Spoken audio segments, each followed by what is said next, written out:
20 বছর আগর মক্কা আর মদিনার 20 বছর পরের তো অনেক ডিফারেন্স পাইছেন না পাইছেন না ইমিগ্রেশনের ব্যাপার হোক এয়ারপোর্টের ব্যাপার 20 বছর আগে আমি গেছিলাম 13 জন লইয়া এয়ারপোর্টও প্রায় 6-7 ঘন্টা ওয়েট করে লাগছে একটু তালিম পাওয়া যায় একটা গ্রুপের লগে যাওয়ালার রিসেন্ট ডেজে তো এই গত 5 বছর দিতেও হইছে না যে রুম যেগুলো আমরা যেরকম এক্সপেকটেশন করছিলাম আলহামদুলিল্লাহ রুমের এর চেয়ে ভালো কোয়ালিটি। আপনার হজের এক্সপিরিয়েন্স কি লাগেছে খোকা? আলহামদুলিল্লাহ আমার এক্সপিরিয়েন্স আমি হজ যদি বাগ করি 4-5 ভাগে ভিসার সেকশনস আপনি বুঝতে আলোচনা করছেন, অ্যাকোমোডেশনস, এরপরে ট্রান্সপোর্টেশনস, এরপরে আপনার মেইন যেটা হলো স্পিরিচুয়াল রুয়ানি, আমি প্রত্যেকটা জিনিস দেখি বাগ করি আমি মনে করবো যে আমার খুব স্মুথলি গেছে আলহামদুলিল্লাহ।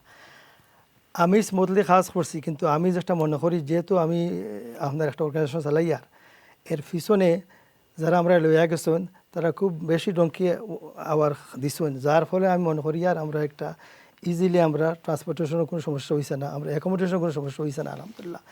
এবং যেভাবে আমরা তাইন পয়লা আমরা কন্ট্রাক্ট সাইন করছেন না ঠিক, কিন্তু মৌখিক যেগুলো কইছেন এগুলো পাইছি না, কিন্তু এর চেয়ে বেশি পাইলিছি আসলে।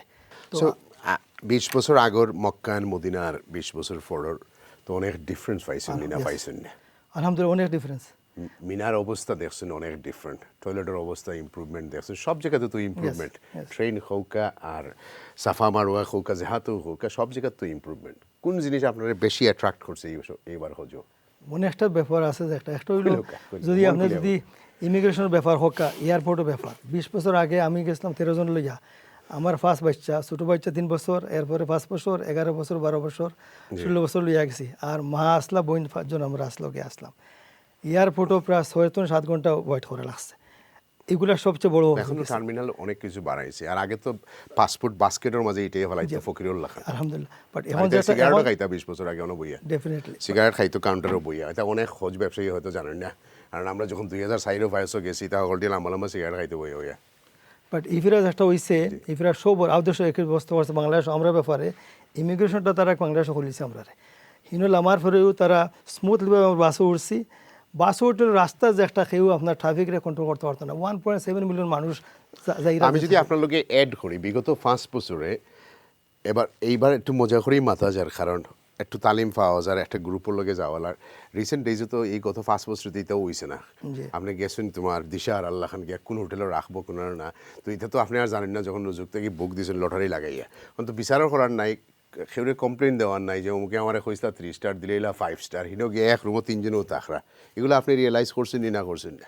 আমরা রিয়েলাইজ করছি, আমি তো এলাকে কইছি আমরা যে সময় বুকিং করি আমার কইছে 5 জন 6 জন থাকবা, আমার 3 জন তো কইছি বালাজন কইছি। মক্কাত মদিনাত একই অবস্থা 5 জন পাইছি না 4 জন পাইছি, এবং যে রুম যেগুলো আমরা যেরকম এক্সপেকটেশন করছিলাম আলহামদুলিল্লাহ রুমের এর চেয়ে ভালো কোয়ালিটি। আর আমি মনে সব পক্ষ থেকে ইয়ে কইছে মাতিয়ান না, আমি যে একটা প্রপারলি রিভিউ করি আর আল্লাহর আজিন্দাজে করিয়া কইয়ার খানির ব্যাপার হয়েছে যে একটা, কারণ খানিটা সবচেয়ে ইম্পর্টেন্ট আপনারা কই, যে সময় আপনি ঈদের সময় যাইবা খানি যদি টাইম মতো ফাইন না আপনাকে হারামুখে নামাজ পড়তে পারতেন না, কিছু করতে পারতেন না। কারণ হানি যদি 1.7 মিলিয়ন মানুষ আসুন, এরা যে সময় নামাজ পড়ে যে কী ধরে আপনি 2-3 ঘন্টা যাইব খাইতে গেলি, আমরা দেখছি আমরা নামাজ পড়ে যে সময় কইছেন এসা পরে খানি আইও খানি রেডি আচ্ছা পাইলিছি আলহামদুলিল্লাহ।